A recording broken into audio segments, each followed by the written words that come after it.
kasih Yesus sungguh indah di dalam hidupku ini, sungguh manis, lebih manis hidup bersama Yesus. Yesus, nama Yesus, pujilah Dia, kasih-Nya kepada saya sampai selama-lamanya. Kasih Yesus sungguh indah di dalam hidupku ini, sungguh manis, lebih manis hidup bersama Yesus.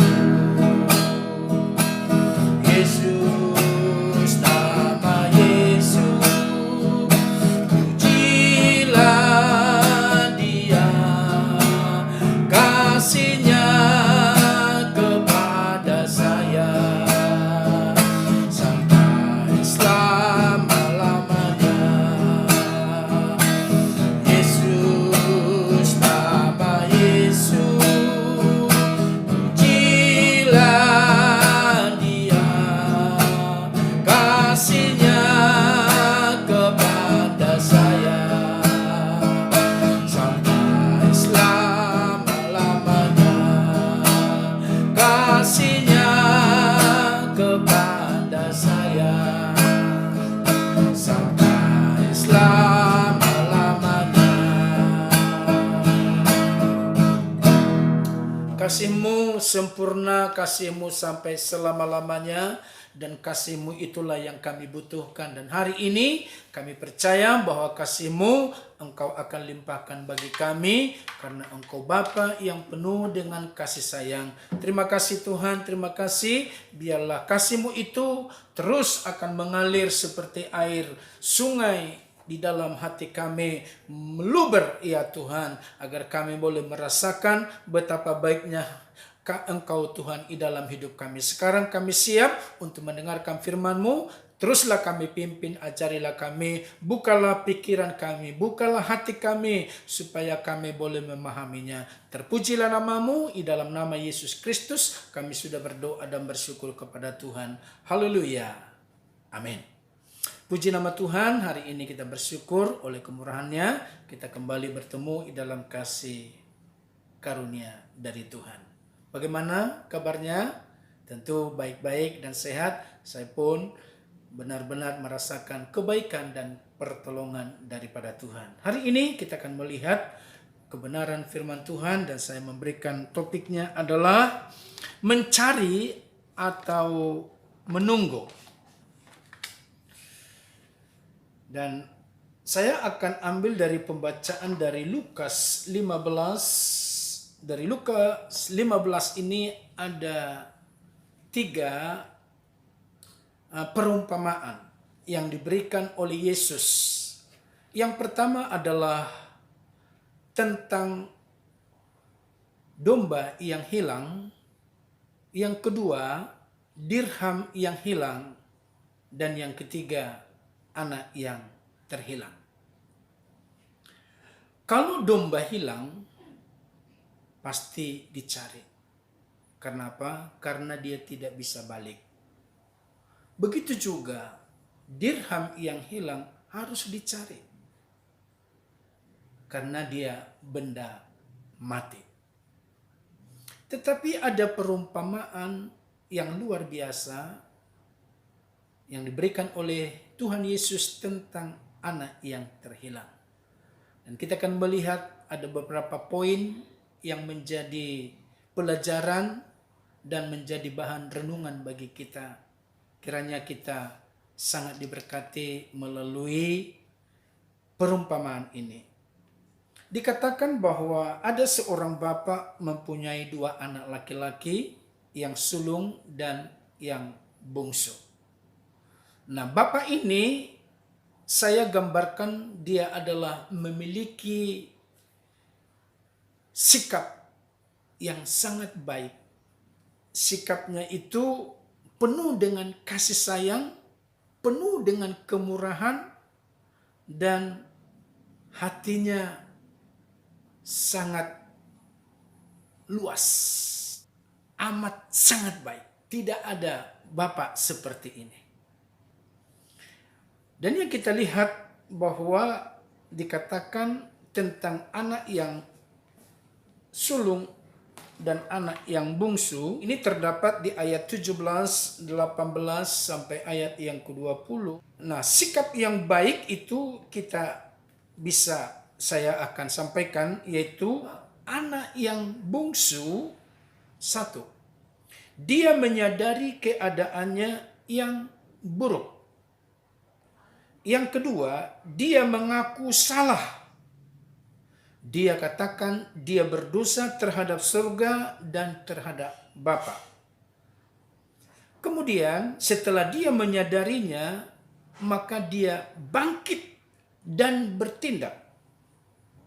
Lewat sikap inilah, maka Bapa yang sedang menunggu-nunggu kedatangannya menyongsong dia, mempunyai respon yang sangat baik.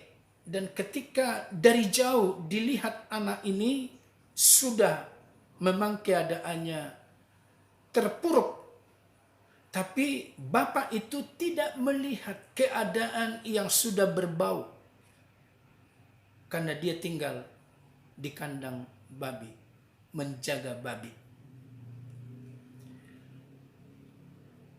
Ayah itu atau bapaknya itu betul-betul menunjukkan belas kasihan, kasih sayang yang sempurna, penuh dengan kemurahan. Dia merangkul dan menciumnya, lalu memerintahkan kepada hamba-hambanya supaya mempersiapkan apa yang dibutuhkan oleh anaknya yang bungsu ini. Jubah yang baru, kasut, cincin, dan membuat pesta besar.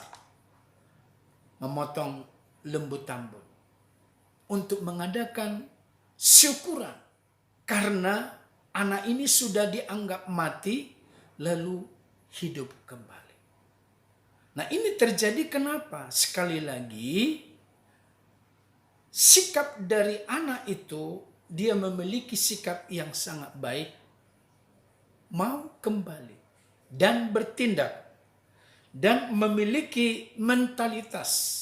Mentalnya itu betul-betul baik sekali, patut ditiru dan diteladani.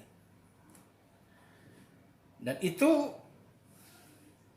akan menjadi gambaran bagi kita bahwa sikap seperti inilah yang harus kita teladani. Lalu kita lihat ada anak yang satu lagi, yaitu anak yang sulung. Anak yang sulung ini menceritakan di ayat yang ke-27, 28, 29, ketika dia pulang dari ladang, dia tahu bahwa ada pesta besar di rumahnya. Kemudian dia bertanya kepada salah satu hamba daripada bapaknya, ada apa ini? Lalu hamba itu berkata, adikmu sudah pulang dan didapatinya sehat kembali. Atau tadi dikatakan, tadinya sudah dianggap mati tapi hidup. Maka ayahmu membuat pesta besar. Maka anak sulung ini dikatakan di ayat yang ke-28, anak itu marah. Ini sikapnya, inilah sikap atau karakter pemarah. Lalu dia menunjukkan prestasi di dalam hidupnya, bahwa dia bandingkan dirinya dengan adiknya, dengan anak yang bungsu itu. Dia berkata, ayah, sudah bertahun-tahun, ya, bertahun-tahun aku melayani Bapa, bertahun-tahun aku hidup dengan Bapa. Belum pernah Bapak memberikan seekor kambing pun untuk aku bersenang-senang dengan sahabat-sahabatku. Tapi anakmu yang memberuskan, yang melakukan ini, pokoknya ada banyak yang dia ceritakan.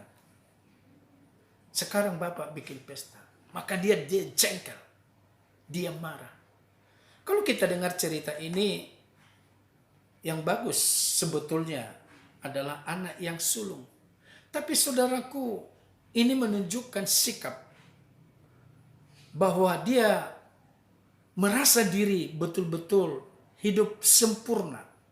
Karena dikatakan tidak pernah melanggar peraturan, tidak pernah melanggar apa yang disuruh Bapak, tidak pernah tidak dikerjakan. Semua dikerjakan. Sedangkan adiknya, apa yang disuruh dia tidak lakukan, justru dia melakukan hal yang tidak baik. Nah, ini perbandingan yang sangat jauh, ya kan? Tapi di dalam kisah ini justru kita akan melihat siapa yang berkenan kepada hati bapaknya. Justru menurut saya anak yang bungsulah yang berkenan kepada hati bapaknya, maka dia bikin pesta besar. Ada sukacita karena yang sudah mati bisa hidup kembali, yang akan binasa bisa diselamatkan kembali. Dan anak yang sulung itu dikatakan dia melayani. Dia bekerja sama bapaknya, tapi dia bekerja seperti budak, seperti orang upahan. Aku melayani sebagai hamba, budak. Dan inilah yang menjadi sikap yang tidak baik. Dan dari Doulewe itu adalah muncul kata doulos, hamba, budak. Nah, karena dia menganggap dirinya, disetarakan dirinya seperti hamba, maka bapaknya tidak senang, tidak suka melihat anak seperti ini. Dan yang dia tonjolkan adalah prestasinya. Dia samakan dirinya orang-orang yang luar biasa, orang-orang yang hidup kudus, hidup suci, tapi kenyataannya punya hati yang tidak baik. Maka dia beberkan itu kesalahan-kesalahan adiknya, tapi justru sangat bertolak belakang. Ya, jadi saya menggambarkan anak sulung ini tidak ada bedanya. Gambarannya adalah ahli Taurat, orang Farisi, ya. Kalau di dalam Lukas 15 itu ayat yang ke-1 dan ayat yang kedua, bahwa dikatakan para pemungut cukai dan orang-orang berdosa biasanya datang kepada Yesus untuk mendengarkan dia. Maka bersungut-sungutlah orang Farisi dan ahli-ahli Taurat, katanya ia menerima orang-orang berdosa dan makan bersama-sama dengan dia. Nah, ini gambaran yang tadi. Kenapa dia marah? Karena bapaknya makan bersama, bikin pesta, bertemu dengan orang-orang berdosa. Nah, jadi maka dia marah. Nah, ini yang tidak baik. Ini yang tidak sesuai dengan hatinya Tuhan. Hatinya Tuhan itu dia mau mengampuni. Dia mau mengangkat derajat orang supaya kembali setara menjadi anak-anak yang dikasihinya. Tapi anak yang sulung ini justru bersungut-sungut.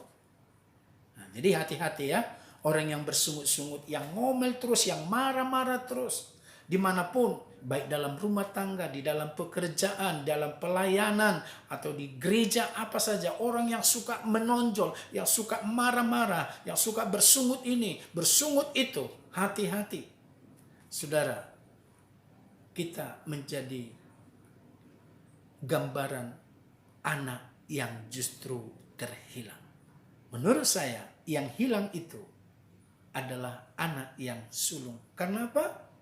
Karena dia tidak menunjukkan sikapnya yang baik. Padahal menurut Alkitab, saudaraku, Di dalam Ulangan 21 ayat 17, anak yang sulung itu menerima bagian dari warisan itu adalah 2/3.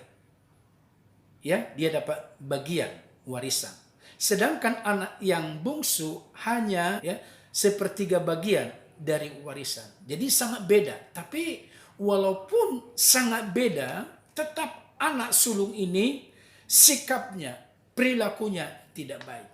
Ini harus kita belajar supaya kita bukan menjadi anak yang sulung, yang hidup tidak menikmati apa yang bapaknya punya. Dia hanya melihat kekurangan-kekurangan.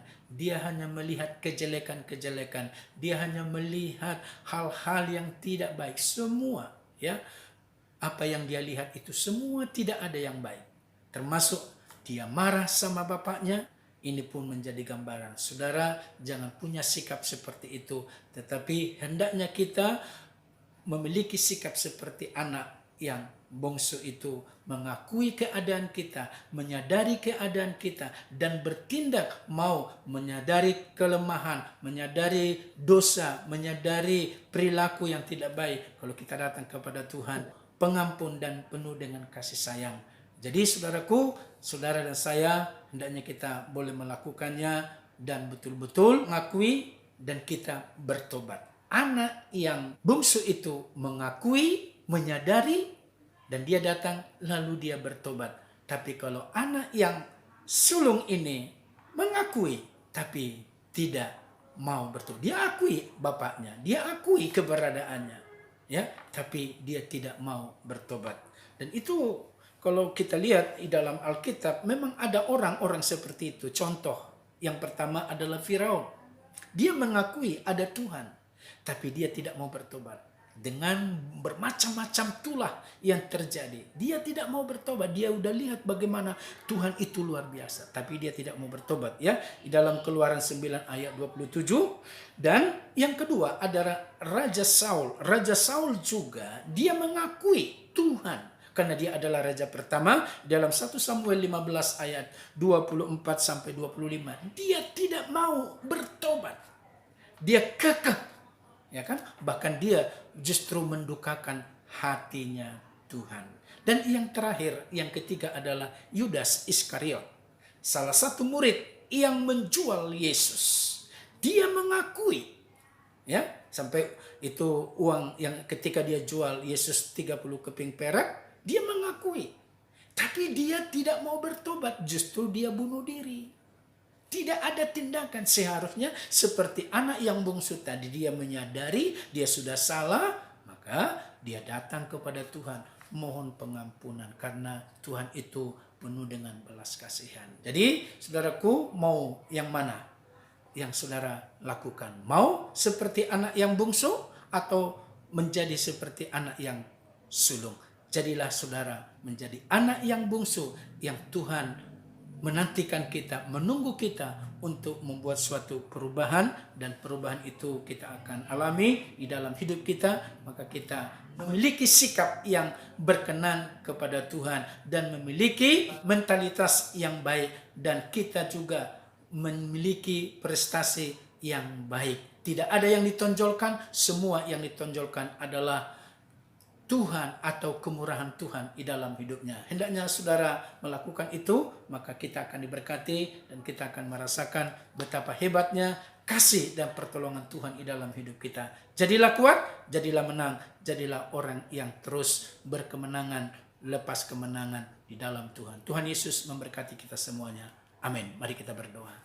Terima kasih Tuhan, kami boleh melihat dan boleh belajar dari kisah di mana perumpamaan anak yang terhilang merasa dirinya adalah budak, dan dia merasa dirinya, dia melayani, dia bekerja, tetapi memiliki sikap seperti orang upahan. Karena itu Bapa, kami tidak mau seperti itu, tapi kami mau seperti anak yang bungsu, yang menyadari keadaannya. Ketika kami menyadari diri kami ini adalah orang berdosa, banyak kesalahan, banyak kekurangan di dalam hidup kami, tapi kami mau bertindak, kami datang kepada Bapa yang memberikan jaminan, maka Tuhan menggantikan, mengangkat kami menjadi setara dan kami dijadikan menjadi anak-anak-Mu. Engkau mengubah kami dan Engkau membuat semua pakaian busuk kami, pakaian-pakaian yang kami pakai, hidup perilaku kami yang busuk itu Engkau ganti menjadi perilaku yang baik. Maka kami memiliki sikap seperti apa yang berkenan kepadamu. Terima kasih Bapa, terpujilah nama-Mu. Kami belajar dan kami akan merenungkan ini, dan biarlah kami betul-betul memiliki sikap yang berkenan kepada Tuhan. Dalam nama Yesus Kristus kami sudah berdoa dan bersyukur kepada Tuhan. Haleluya. Amin. Sampai ketemu kembali.